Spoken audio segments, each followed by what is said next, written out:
ವಿರಾಮದ ನಂತರ ಜಾತಕ ಫಲ ಕಾರ್ಯಕ್ರಮಕ್ಕೆ ಮತ್ತೊಮ್ಮೆ ಸ್ವಾಗತ. ಶಾಸ್ತ್ರಿಗಳ ಇನ್ನುಳಿದ ರಾಶಿಗಳ ಫಲಾಫಲ ಇವತ್ತು ಯಾವ ರೀತಿಯಾಗಿದೆ? ತುಲಾರಾಶಿಯವರಿಗೆ ವೃತ್ತಿಯಲ್ಲಿ ವಿರೋಧಗಳು ಬರುವ ಸಾಧ್ಯತೆ ಹೆಚ್ಚಾಗಿದೆ. ವೈಷಮ್ಯಗಳು ಆ ಥರದ್ದೊಂದು ಸೂಚಿಸ್ತಾ ಇದೆ. ಯಾಕೆ ಇದು ಪ್ರಾರಬ್ಧ ಅನಿಸ್ಬಿಡುತ್ತೆ. ಮನಸ್ಸಿಗೆ ಸ್ವಲ್ಪ ಹೊಯ್ದಾಟ, ಚಂಚಲವಾಗುತ್ತೆ ಮನಸ್ಸು. ಈ ದಿವಸ ಉದರ ಬಾಧೆ, ಸ್ವಲ್ಪ ಮಟ್ಟಿಗೆ ಮಕ್ಕಳ ವಿಚಾರದಲ್ಲಿ ಮನಸ್ತಾಪಗಳು ಉಂಟಾಗೋದು, ವಿರೋಧಗಳು ಬರೋದು, ಮಕ್ಕಳೇ ಶತ್ರುಗಳ ಥರ ವರ್ತನೆ ಮಾಡೋದು, ಇದೆಲ್ಲ ಇದೆ. ಈ ದಿವಸ ಶುಕ್ರನ ಬಲ, ಕುಜನ ಬಲ ಇದೆ. ಈ ಕಾರಣದಿಂದ ನೀವು ಅದನ್ನು ಬಚಾವಾಗ್ತೀರಾ, ಹೊರಗೆ ಬರ್ತೀರಾ. ಆತಂಕ ಮಾಡ್ಕೋಬೇಡಿ. ನಾಗ ಪ್ರಾರ್ಥನೆ ಮಾಡ್ಕೊಳ್ಳಿ, ಅನುಕೂಲ ಆಗುತ್ತೆ. ಇನ್ನು ವೃಶ್ಚಿಕ ರಾಶಿಯವರಿಗೆ ಮಕ್ಕಳಲ್ಲಿ ವಿರೋಧ ಉಂಟಾಗುವ ಸಾಧ್ಯತೆ ಸೂಚಿಸ್ತಾ ಇದೆ. ಬುದ್ಧಿಶಕ್ತಿ ಹಾಳಾಗುತ್ತೆ, ಬೌದ್ಧಿಕ ಆಲೋಚನೆ ಕುಸಿದು ಹೋಗುತ್ತೆ ಮತ್ತು ಉದರ ಬಾಧೆಯನ್ನು ಸೂಚಿಸ್ತಾ ಇದೆ. ಹೊಟ್ಟೆಗೆ ಫುಡ್ ಇನ್ಫೆಕ್ಷನ್ ಆಗಿ ಹೊಟ್ಟೆಗೆ ತೊಂದರೆ ಆಗ್ತಕ್ಕಂಥ ಸಾಧ್ಯತೆ ಸೂಚಿಸ್ತಾ ಇದೆ. ಇಂಟೆಸ್ಟೈನ್ಗೆ ಹುಷಾರಾಗಿರಿ. ಅದರ ಹೊರತಾಗಿ ಉಪನ್ಯಾಸಕರಿಗೆ ಚೆನ್ನಾಗಿದೆ. ಕೆಲಸ ಕಾರ್ಯಗಳು ಅನುಕೂಲಕರವಾಗಿರ್ತದೆ. ಆರೋಗ್ಯದ ದೃಷ್ಟಿಯಿಂದ ಸುಬ್ರಹ್ಮಣ್ಯ ಕವಚ, ನಾಗ ಕವಚ ಇವನ್ನು ಕೇಳಿಸ್ಕೊಂಡ್ರೆ ಬಹಳ ಒಳ್ಳೆಯದು.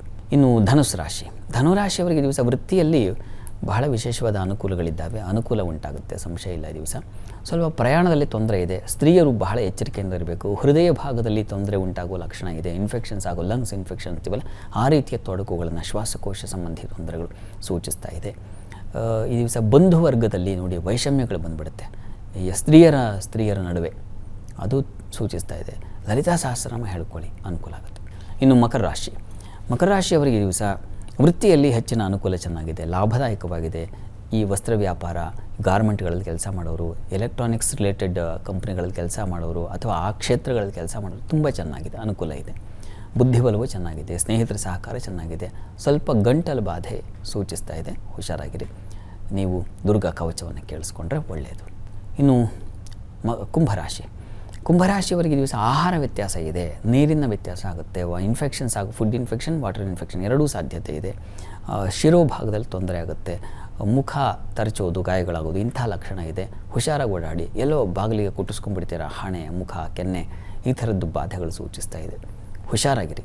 ನೀವು ಶನೈಶ್ಚರ ಕವಚವನ್ನು ಕೇಳಿಸ್ಕೊಳ್ಳಿ, ತುಂಬ ಒಳ್ಳೆಯದು. ಉಳಿದ ಹಾಗೆ ವೃತ್ತಿಯಲ್ಲಿ ಅನುಕೂಲ ಇದೆ.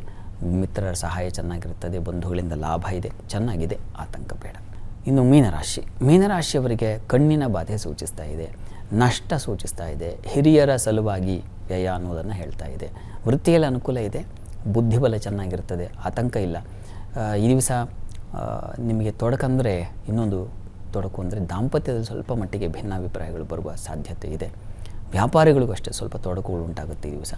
ಈ ದಿವಸ ನೀವು ನಾಗ ಪ್ರಾರ್ಥನೆ ಮಾಡೋದು ತುಂಬ ಒಳ್ಳೆಯದು.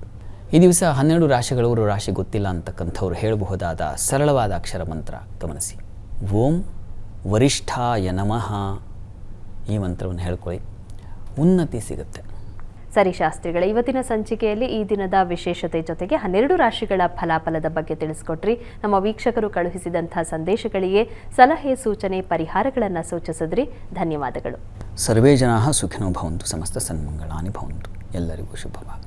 ವೀಕ್ಷಕರೇ, ಇದಾಗಿತ್ತು ಇವತ್ತಿನ ಜಾತಕ ಫಲ ಕಾರ್ಯಕ್ರಮ. ನೇರ, ದಿಟ್ಟ, ನಿರಂತರ ಸುದ್ದಿಗಾಗಿ ನೋಡ್ತಾ ಇರಿ ಏಷ್ಯಾನೆಟ್ ಸುವರ್ಣ ನ್ಯೂಸ್.